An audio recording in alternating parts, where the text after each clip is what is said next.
Halo semuanya, selamat datang kembali di channel Dila RN. Untuk kisah kali ini saya akan membawakan sebuah cerita horor yang berjudul Pocong Ros.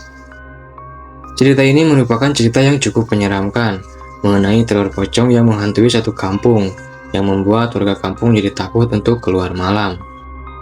Menariknya, karena yang jadi korban teror pocong itu satu kampung, muncullah beberapa versi cerita.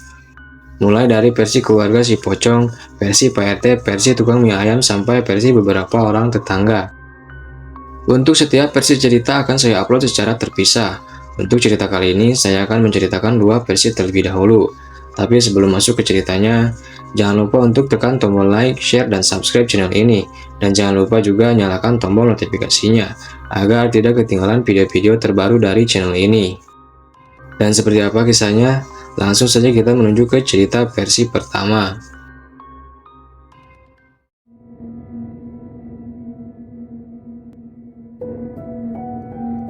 Cerita ini sudah cukup lama, saat saya masih duduk di bangku SMA. Langsung saja saya mulai.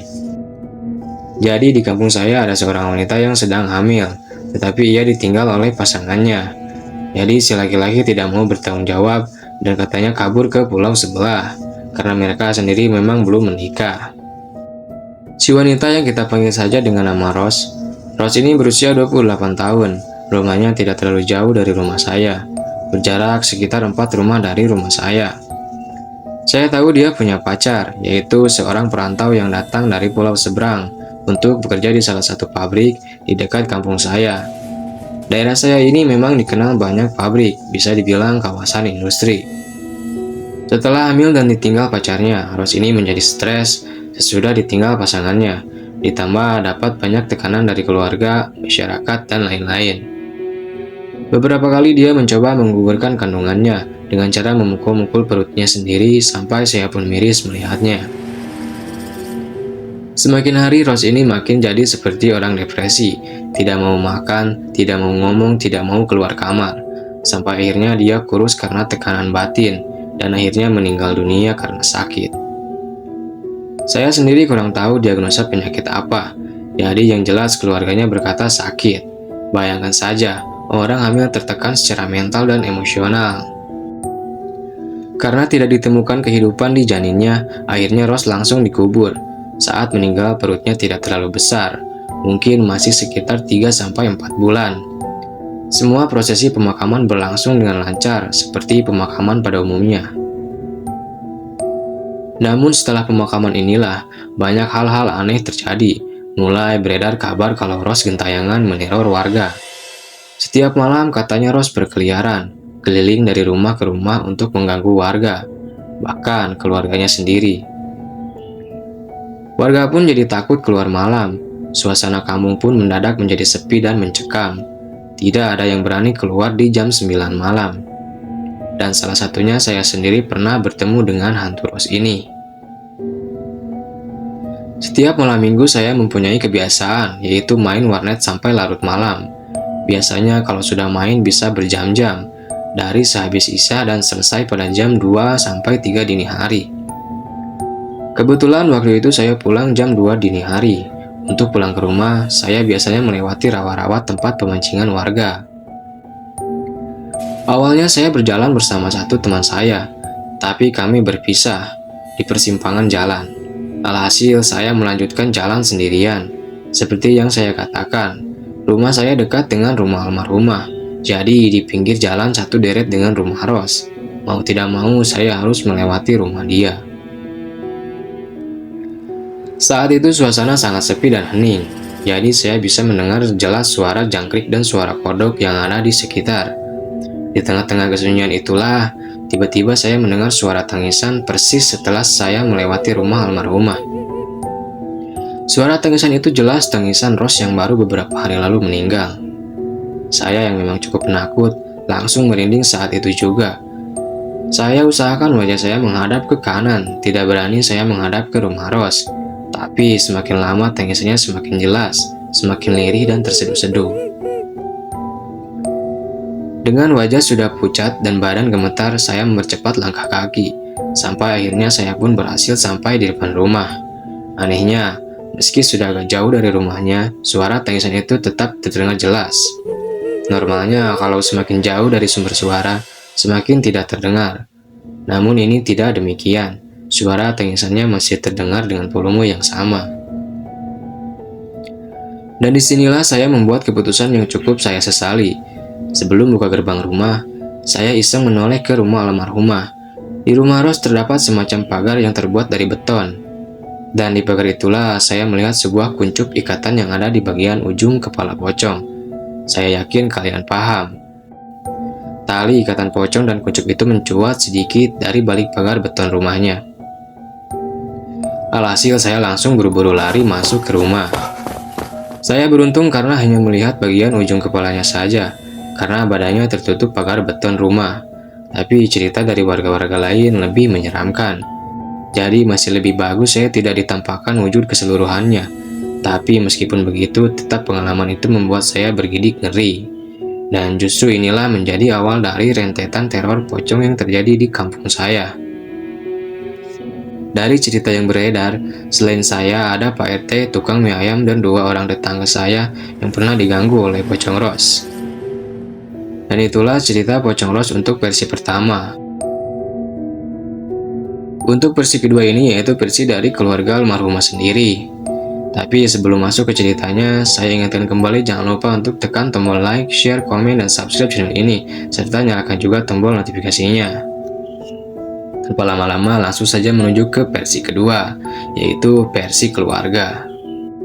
Berikut ini adalah cerita yang dituturkan oleh keluarga Ros. Awalnya mereka tidak langsung menceritakan mengenai hal ini. Mereka baru ikut cerita ketika rumor mengenai pocong Ros yang gentayangan menyebar ke warga sekitar. Sebelum cerita ini sampai ke telinga saya, salah satu warga sempat menanyakan secara langsung ke Ibu Ros tentang tanggapannya soal isu yang beredar. Dari sinilah Ibu Ros mulai bercerita. Semenjak itu ceritanya semakin tersebar dari mulut ke mulut. Kejadiannya benar-benar persis di malam pertama. Jadi Ros dimakamkan siang hari, dan pada malam harinya mereka sudah mendapat gangguan dari almarhumah. Di hari pemakaman itu ada beberapa sanak saudara dari jauh yang menginap di rumah Ros. Mereka ada yang tidur di sofa, dan sebagian menggelar karpet dan tidur di lantai bersama-sama. Saat itu pukul 11 malam, sepupu Ros bernama Ana terbangun. Ana terbangun karena ia mendengar suara tangisan. Awalnya ia kira Ibu Ros yang menangis karena baru ditinggal oleh anaknya. Mungkin dia masih sedih, jadi Ana pun membangunkan ayahnya. Setelah sang ayah bangun dan diberitahu bahwa Ibu Ros sedang menangis, sang ayah malah heran dan berkata, "Ini yakin Bibi yang nangis? Kok dari luar?" Disitulah barulah Ana sadar, kenapa suara tangisannya dari luar, padahal Ibu Ros ada di dalam kamar. Terlebih lagi Ana baru sadar suara tangisan itu berbeda. Tangisannya terdengar berbeda dari suara Ibu Ros.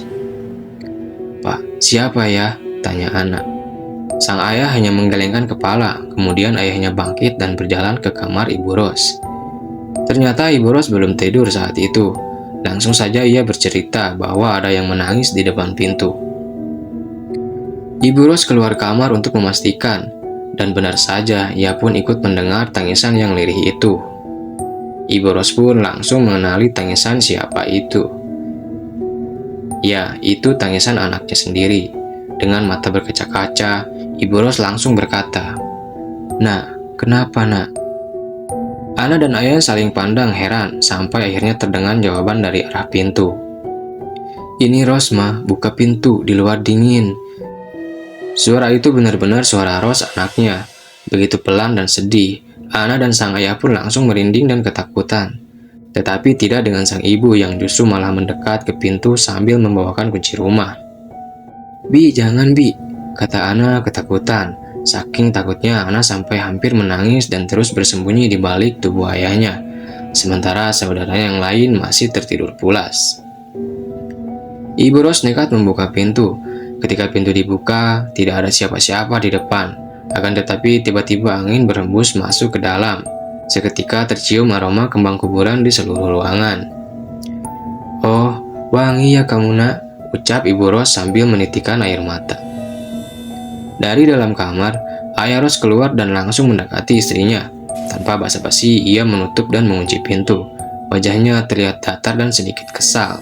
Dengan cepat ia merangkul sang istri lalu membawanya ke kamar. Udah, Ros udah nggak ada, kata ayah Ros dengan nada tinggi. Sementara ibu Ros masih menangis sedih. Mereka berdua berjalan masuk ke kamar. Sementara Ana dan ayahnya masih syok di ruangan depan. Mereka berdua tidak berani tidur di tempat itu lagi. Bahkan Ana langsung meminta pulang keesokan paginya. Setelah ditenangkan oleh sang ayah, akhirnya Ana pun tidur malam itu. Dan seperti itulah versi cerita keluarga Ros. Meski tidak sampai melihat penampakannya, namun sempat terjadi interaksi di antara mereka.